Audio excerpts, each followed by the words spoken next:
Je suis Anaëlle Messi, âgée de 21 ans, orpheline. J'ai précocement été maman. Malheureusement, ma fille n'a pas eu cette chance d'avoir un géniteur responsable. Maman à double rôle est le nom que je me suis attribué pour ma bien-aimée, dans l'optique de l'élever dignement et frugalement, où j'ai décidé de me lancer dans la vente à la sauvette. Lors de celle-ci, je fais la rencontre d'une vieille amie nommée Kimi Dimala. Au premier regard, physiquement, elle donne l'impression d'avoir réussi. Très content de me revoir après plusieurs années. Étonnée de voir ce que je suis devenue, car pour elle, j'avais un avenir très brillant, vu le fait que j'étais l'une des meilleures élèves de notre lycée. Attristé, je lui marre un fragment de mon passé. Kimi, après l'obtention de notre baccalauréat, j'ai perdu mes parents dans un accident de voiture. Une semaine après leurs obsèques, ma famille paternelle m'a mise à la rue et je me suis retrouvée dans les bras d'un homme qui m'a hébergée. Mais il abusa de moi alors qu'il était marié. À nouveau, je me retrouve dans la rue et cette fois, étant enceinte. C'est alors que Kimi me remet sa carte de visite pour en discuter plus tard. J'étais très contente de la revoir. En elle, je voyais la femme que j'aurais pu devenir si la vie ne m'avait pas enseigné. Quelle tristesse! J'ai couru immédiatement pour revoir ma fille qui était chez maman Sabine, cette femme qui prend soin d'elle lorsque je suis occupée. Une semaine plus tard, je décide d'honorer au rendez-vous de Kimi, au splendide restaurant La Méditerranée, situé dans la capitale économique camerounaise, en face de l'hôtel Aqua Palace. Autour d'un verre, elle me révèle qu'elle est propriétaire de ce grand restaurant, qui accueille des personnes pour tout type de cérémonie, avec un espace très grandiose, un cadre agréable. Toujours dans la conversation, Kimi me propose une affaire pour gagner plus d'argent.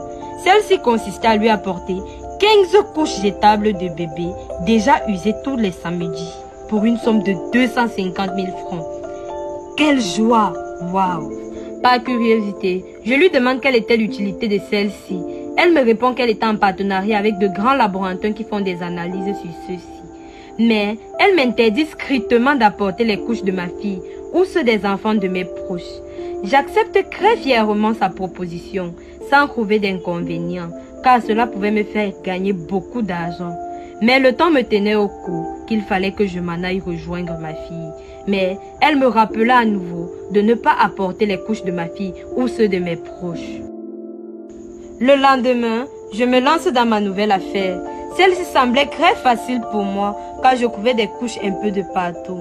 Je passais de poubelle en poubelle dans mon quartier pour ramasser les couches que ces jeunes mamans jettent un peu de partout. Tout se passait très bien pour moi.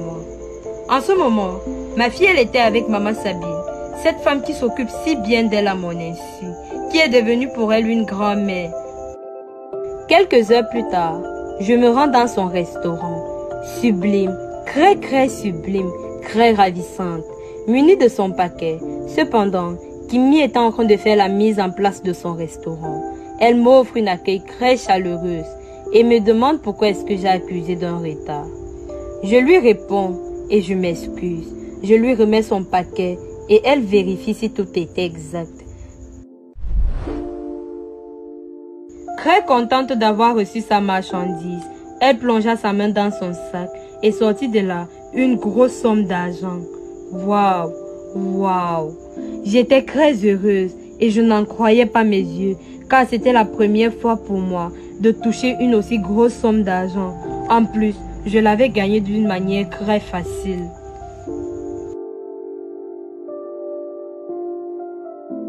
Deux heures plus tard, je me rends chez maman Sabine pour aller chercher ma fille et lui apporter des cadeaux. Très fière de me voir, elle me demande où est-ce que j'ai pris tout cet argent pour lui acheter des cadeaux, connaissant ma situation financière. Je contourne la vérité en lui disant que dorénavant, je travaille pour une structure qui fait dans l'élevage, vente de poissons, appelée Mboa Fish, située à Lokpom, Douala, dans la capitale économique du Cameroun. Elle contemple fièrement ses cadeaux. Au moment de partir, je lui donne une somme de 50 000 francs CFA pour ses besoins. Très contente, elle me remercie, me bénit énormément, car elle était pour moi la mère que je n'ai pas pu avoir pour longtemps.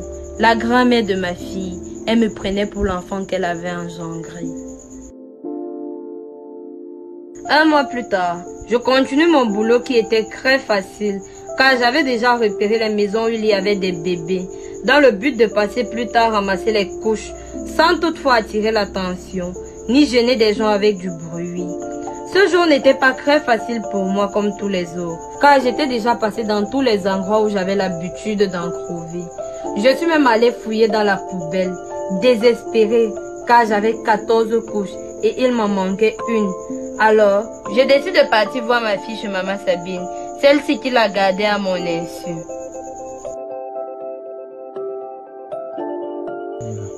Comme on peut le constater, Maman Sabine venait de lui enlever une couche. À mon arrivée, elle était en larmes. Je la pris et je la calma pour un moment. Après quelques instants, Maman Sabine en colère l'a repris pour aller la nourrir.